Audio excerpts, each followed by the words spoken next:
I was all but done with No More Mr. Nice Guy. I couldn't get it finished. And I had to go back into therapy, and I started working on it. Why can't I finish this book? It's all but done. And what I came to realize is mainly I was afraid of nobody caring. That I'd worked on this for 7 years, got it published, and nobody cared.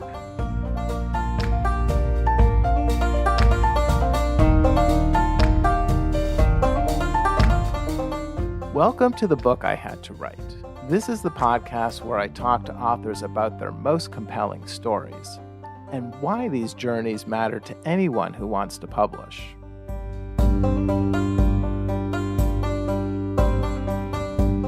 I'm Paul Zakshevsky.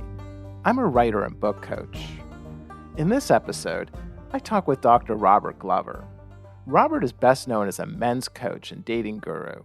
He's a former therapist who leads workshops and retreats, and he's a sought-after speaker around the world.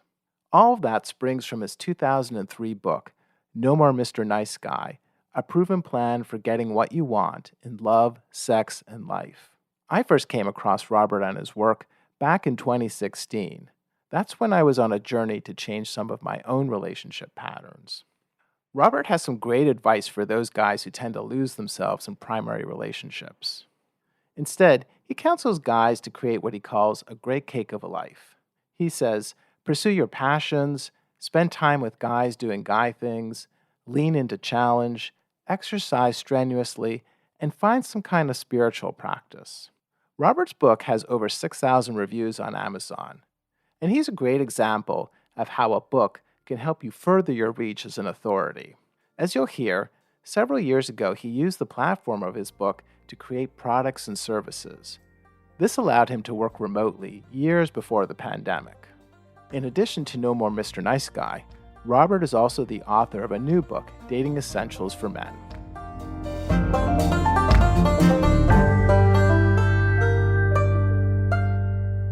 Well, welcome, Robert. Thank you so much for participating in the show. You're welcome. It's good to be here. So to start off, tell me, what's wrong with being a nice guy? What's wrong with being a nice guy? Well, I happen to have written a book about that. The problem with being a nice guy, and this applies to women as well, nice guys and nice girls, is that they internalize emotionally at a very young age, there's something wrong with me. I'm not okay just as I am. Now, many children do that, and then we develop some kind of survival defense mechanisms to try to get value and try to get our needs met and try to not get abandoned. We all do that at some level, whether we know it or not. And for the nice guy, because he doesn't believe he's okay just as he is, or she, they believe I have to become what I think other people want me to be, and I have to hide anything from them that I think might get a negative reaction. So the biggest problem with nice guys is that they're not themselves. They're chameleons, and related to that is they're not particularly honest and they don't know that. They usually pride themselves. I'm a good guy. I do everything right. But if you're kind of always licking your finger to hold it up to see which way the wind's blowing before you interact with somebody, say anything, engage, you're not you, and you're not being honest. You're trying to figure out, what do they want to hear me say? What's going to get a negative reaction if I do or say that? And so that's the core basic problem. And then other tentacles expand out from there in terms of the problems nice guys have and the problems that people trying to relate to nice guys have. You have a great title for your book. As you know, authors often struggle with coming up with great titles.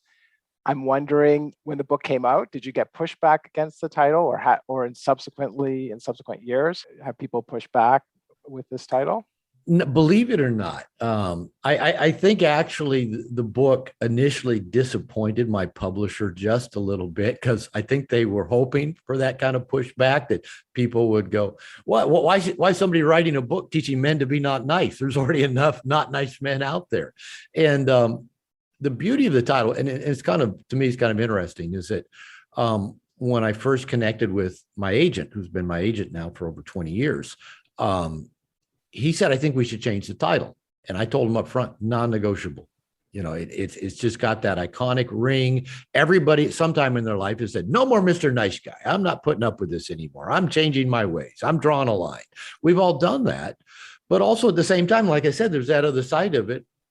well, why would somebody write a book teaching men to be not nice?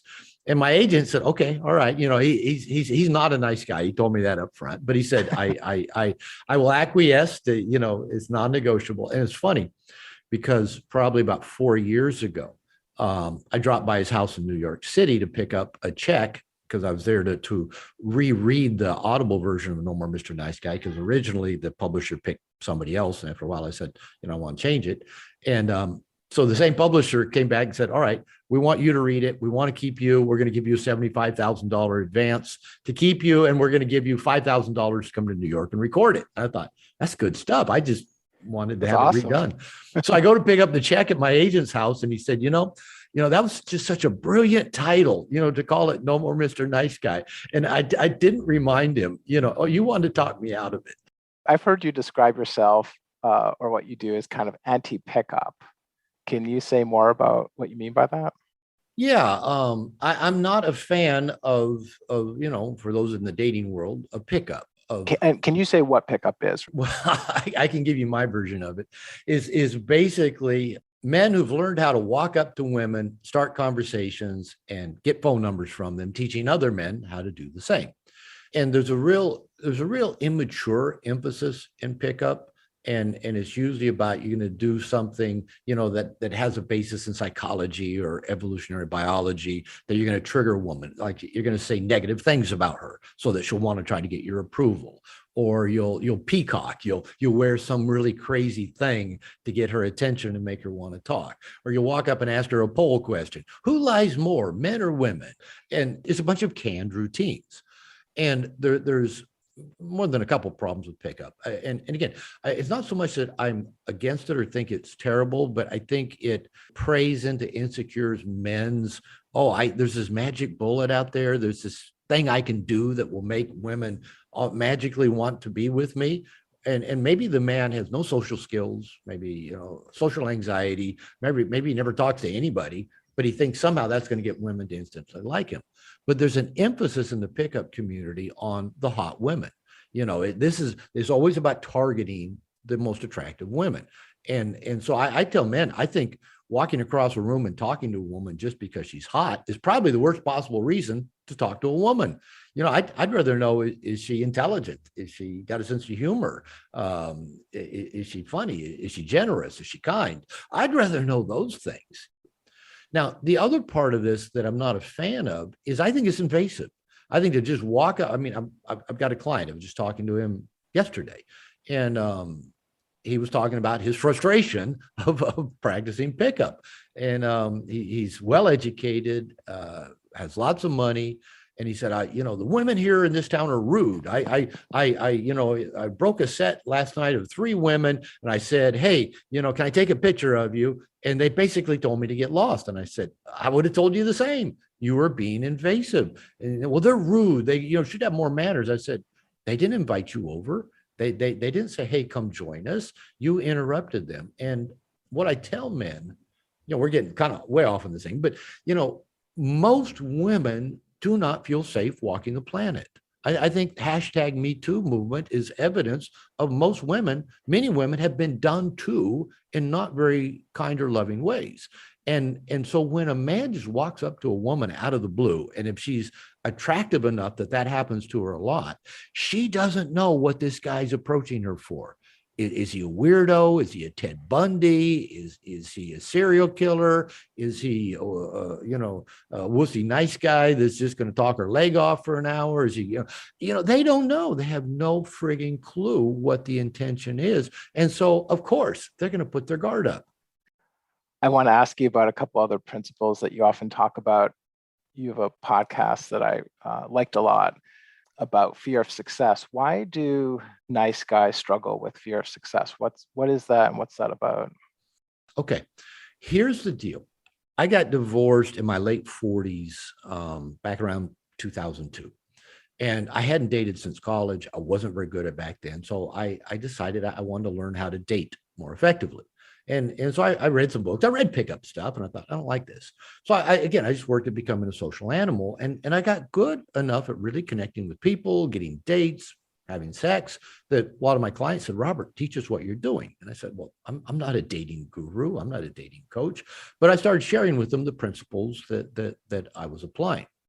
And I noticed that, a lot of guys that would take my class or come to a seminar with me had a lot of success to applying what I taught. And some guys just never would. And I was curious, why aren't they having success? And come to find out, they weren't doing any of the stuff that I encouraged them to do. And so I started asking them, why not? And they said, because I know it will work. I'm going, that doesn't make sense to me. You paid money to come take a workshop with me to find out how to talk to women and get a girlfriend and, expand your love life. And now you don't do any of it. So what I started doing is paying attention to what are people's fears about, the success they think they want. So in terms of just relationship, just kind of focusing on single guys in this case, what was their fear of success? If they actually talked to a woman and were successful in her engaging with him and maybe giving it a phone number and going out with him and maybe later having sex with him or becoming his girlfriend, I started asking in my workshops, guys, what is your fear of everything that can go wrong if you actually talk to a woman? So the real piece about that fear of success is that if there's a possibility of everything you fear actually happening to you if you achieve the success you think you want, there's actually good reason to not do the things that would lead to you being successful if there's a high likelihood of the things you fear actually happening. So from that point, the question that we need to ask ourselves is, can I either handle the things I'm afraid of, and or can I develop skill sets or bring in resources to help me deal with the new challenges? So could I get a coach? Could I get a therapist? Could I get a wingman? Could I get, a posse of people to help me with this?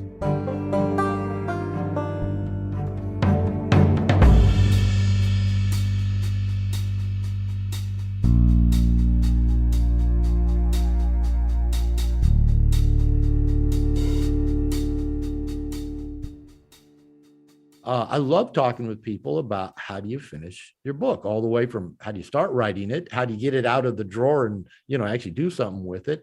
And a lot of people get stuck right before they're done. I did. I was all but done with No More Mr. Nice Guy, and I couldn't get it finished. And I had to go back into therapy. And I started working on it. Why can't I finish this book? It's all but done. And what I came to realize is I was afraid of being attacked. I was afraid of it not being good enough. Mainly, I was afraid of nobody caring. That I'd worked on this for 7 years, got it published, and nobody cared. That scared me. And what I worked with my therapist at that time was I started writing. I didn't start to write a book. I just started writing some just chapters, or I call them blog articles now, to give to the guys in my group that were working on Nice Guys. Whatever I came up with, every Wednesday I sat down and wrote. And so I just said my main intention was to be able to give information to my clients. And I thought, I'm gonna go back to that. I don't have to publish a book. I just have to finish this so I can give it to my clients to read. And that took a lot of the pressure off, and let me kind of work through whatever fears are on the other side of getting it published. And I got it finished. So you were just starting to tell me about how the book came together and the evolution of it. And I understand it first started out as an ebook. Is that correct? Yeah. Well, what happened is that we got it finished, and Barnes and Noble at that time was just venturing into publishing in general, and was starting with ebooks. But Barnes and Noble was hesitant to print it, to publish it as a print book. I'm not really sure why. But what happened is that I just kept hustling. I kept, contacting. I lived in Seattle, local newspapers, radio stations, anybody that would have me, come on and talk or give an interview to. And at that time, there were two local Seattle newspapers, Seattle PI and the Seattle Times, and they both had sent writers out to interview me and take some pictures, and then nothing ever happened. That's kind of the way the media works: is hurry up and then wait. I've had that just over and over again. We need to interview you in the next 2 hours. That you get an email. Can you respond in an hour to this question? Our editor needs this information. Then I respond, and then the article doesn't run for 3 months, something like that. Right. So in 1 week, both the local papers ran like full page on living, the living section, articles about me. They were very different articles because they're written by two. The two papers didn't know that was happening. They were independently owned, and so both ran, and the national media picked up on that. 2020 sent a camera crew out to shoot a seminar with me, but then decided the Iraq War began right after, right about that time, so that never ran. Right. Several national news places interviewed me. Bill O'Reilly interviewed me. I never heard of Bill O'Reilly before that. Rush Limbaugh talked about it. I mean, it blew up. And after I got done doing the interview with Bill O'Reilly, it was like the first big interview I'd ever done. The whole interview was like, he's going like, why did my producer set me up to interview this guy? It's like he had no advance warning of what it was about. And he really, he went after me on a couple of things, and I handled it. Being my first interview ever, I was drenched with sweat when it got done, but I handled it. And the next day I got a call from my agent and said, Barnes & Noble wants to give you a contract. And so they gave me the print contract, and it came out in 2003. And as I said, it continued to do well, and sales keep climbing every year. This is a great example of getting a platform. So you got a lot of heat on, you had the book, the project was ready to go, and then you got a lot of attention, and you were able to transition then to a traditional publisher. Yeah. And publishing, I kind of came along, I think, at the cusp of traditional publishing, maybe the beginning of the decline of traditional publishing. Amazon, has gone a long way to changing how books get done. Printing books, actually not a very good business model, the way it's typically done. But when when my agent was shopping a lot of editors at big houses said, Robert, we like your book, it's well written, but our marketing department says men won't buy a self-help book. So there was that. They just want, mainly they want to give contracts to people that everybody's already heard of. Right. To Tom Clancy's, the Bill Clintons, and so it helps to have that big thing. And because nowadays, print publishers, not only if you get a print contract with them, they also want the Audible and the ebook, because I make more money on ebook and Audible than print, a lot more. And so the print publishers now want to hold on to all of that, because that's the only way they get an income stream. But nowadays they won't promote you. You've got to come and prove to them. My agent sent Dating Essentials for Men to my publisher. They wanted to see anything else that I wrote. And they already knew that my book had made them hundreds of thousands of dollars. No More Mr. Nice Guy. But they wanted me to show them that I had a platform, that that I could sell books. And I'm thinking, where are their heads? I've made them a bunch of money, and they're wanting me to write up this big thing of my platform. I thought, no wonder they're losing money. I mean, one of the things that is really remarkable about your book is that it's been around a long time. I was just looking on Amazon. It's got over 6,000 reviews. It has what used to be called this long tail. It's amazing. Books usually they explode and then they really trickle off. So yeah. What do you ascribe that success to? Probably at least two things. One is that it hit a nerve and came along at a time that there was a major, transition happening culturally, in terms of just, the evolution of men, women, gender roles, gender expectations. And so my book was really the first thing out there that really addressed this whole nice guy thing in a pretty significant way. And nowadays, you can Google nice guy, No More Mr. Nice Guy, and there's hundreds of articles and blogs that people have written, and many of them wave at me, of what I wrote. And I think that the whole nice guy thing has continued to expand in the last 20 years. I think there's just new generations of boys are just thinking that, if I'm a good guy and treat everybody well and am nice to girls, they'll like me and life will work well. And so I think because there's more and more nice guys out there, and because Amazon has, spread the reach of when the publishers said men don't buy self-help books, they do, especially on Amazon, because they'll see a book, they'll read a blog, they can click it in a blog, it takes them to Amazon, and then Amazon says people who bought this book also bought this book, and this book, and so they buy them all. Men do that. So that model that men won't buy a self-help book was totally wrong. And by the way, one of the things I do is whenever I buy somebody else's book that's anywhere related to mine, I buy another copy of my book at the same time in the same shopping cart, so that it says when people bought that book, they bought No More Mr. Nice Guy too. That's amazing. Yeah, I think that might help.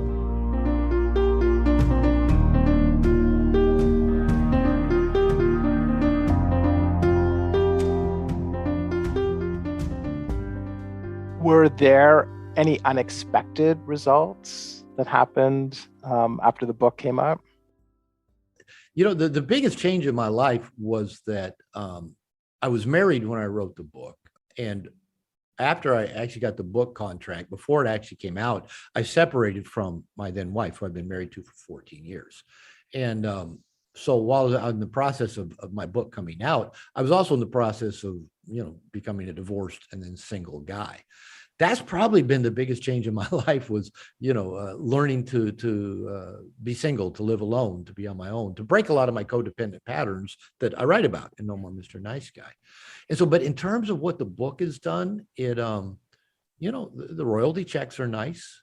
I can live anywhere in the world. I live in Puerto Vallarta, Mexico. I still work a lot. How long have you been in Puerto Vallarta? I've been visiting here for about 20 years and living here at least part of the year for 11 or 12 years. I bought a home here 5 years ago. I'm now married to a Mexican woman. And so this is home. And it's funny, my mother's down here visiting, and I get to visit her quite a bit in Seattle. She's 86. And like I said, I'm 66. And a lot of guys are retired by my age. And my mother made a comment there that he said, "You work a lot." And I go, "Yeah, I like what I do. I like my work. I'm still writing. I want to write.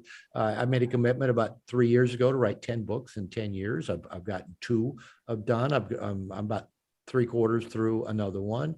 And I like writing. I like doing stuff like this. I teach online classes. I got a workshop here in my home this weekend. And I actually want to ask you about that. Yeah. I guess maybe the biggest change is giving me freedom to do exactly what I want to do in my life and to do what I love. So that's been a blessing.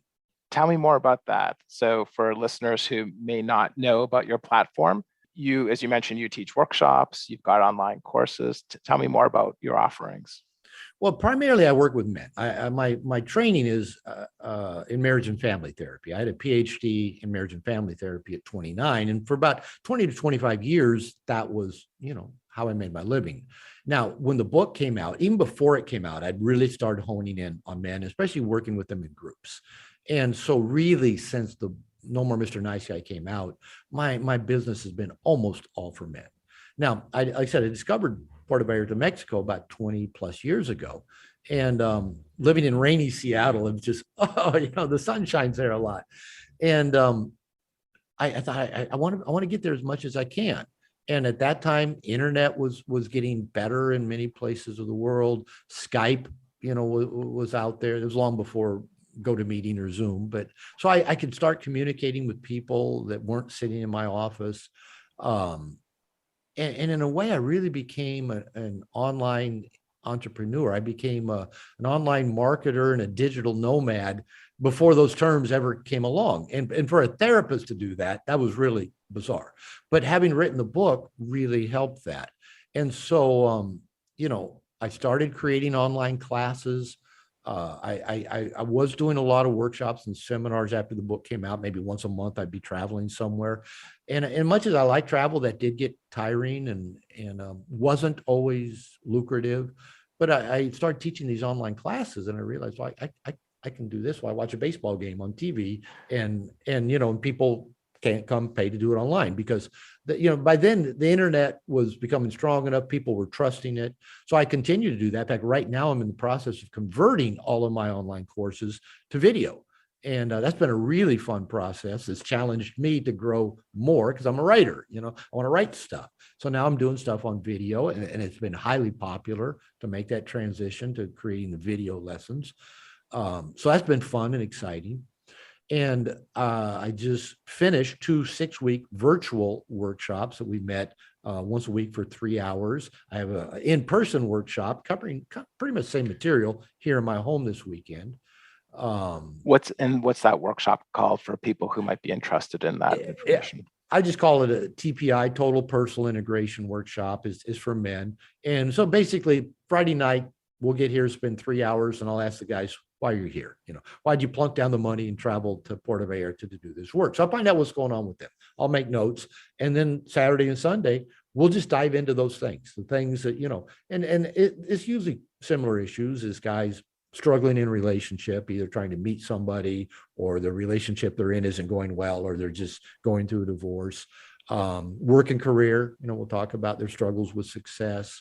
Learning to set boundaries, learning to make their needs a priority, learning to ask what they want, learning to connect with men. A lot of men nowadays don't have tribe. And I really see a worldwide movement of men seeking tribe, whether going to martial arts programs or church Bible studies or pickup, seminars or Mankind Project or 12-step programs. Men are seeking to connect with other men. So I emphasize that a lot while the guys are here, and really do things to help them create a deep connection with each other and continue that after the workshop. And it's limited to 8 guys. So it's a small group, kind of like group therapy. And we'll just go into anything and everything that these guys want to dive into. Tell me how dating essentials for men, how did that grow out of the work that you're doing? Well, really, as I said, when I got divorced in my late 40s, hadn't dated since college. I had no idea, how do you even do this? And so I did, a lot of my clients would give me videos and books, and I read Neil Strauss's The Game. And again, I wasn't turned on by the pickup, but I thought, but I do want to learn how to interact with people and how to ask a woman for her phone number and how to engage in ways that increase the likelihood of success. And I just went out. I just, like I said, worked at being a social animal. If I could do any work on my computer in a public place, I would. I'd go to Starbucks. Being single, I'd go eat in a nice restaurant, and I would sit in the bar. I'd get to know bartenders. I'd talk to whoever's on my right and left. None of it was like, there's a hot woman, I'm picking. I just would talk and engage. And as I did that, really interesting things kept happening. I kept meeting interesting people, interesting opportunities arose. I got invited to engage. I started having this really interesting life that was really full in many ways. And as I said, some of my clients said, Robert, what are you doing? So I put together a weekend workshop and thought, well, I'll turn this into an online class. So I wrote 16 lessons for a 16-week online class, and taught that for 10 or 12 years. From doing that, I created these Q&A podcasts. Guys would ask me questions, so I'd create podcasts. I now turn around and can sell those, monetize those podcasts that I answering their questions. And basically, those lessons later then turned into the core of the book, Dating Essentials for Men. So if people want to find you or No More Mr. Nice Guy or Dating Essentials for Men, where do you send them? Easy enough, drglover.com, just drglover.com. If they Google No More Mr. Nice Guy, it comes up like the top 10 spot. It beats out Alice Cooper. If they Google Robert Glover, it gets all the top spots. So drglover.com it has everything that I do. And that's the best way to just, find out what I've got. Robert, I want to thank you so much for your time. It's been really enjoyable talking with you today. Thank you for inviting me. It's been fun. And I hope people get benefit, not only just in terms of, the content I've written about, but I hope it's beneficial for people, writing their own books and getting them published. And like I said, putting the hustle into it that it takes to actually spread the word about it.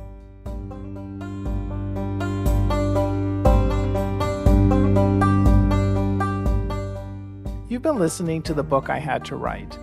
I'm Paul Zakshevsky. My guest today was Dr. Robert Glover. If you enjoyed the show, then I hope you'll subscribe in Apple Podcasts. I'm always grateful for reviews and for sharing the show with friends. To get a transcript of this and every episode delivered to your inbox, sign up at thebookihadtowrite.com/subscribe. In addition to transcripts, I'll send you information about upcoming episodes, plus special offers available only to email subscribers. If you're working on your own book you have to write, or you want to get started, maybe I can help. Find out more about me and my book coaching at thebookihadtowrite.com/coaching. That's thebookihadtowrite.com/coaching. And thanks for listening.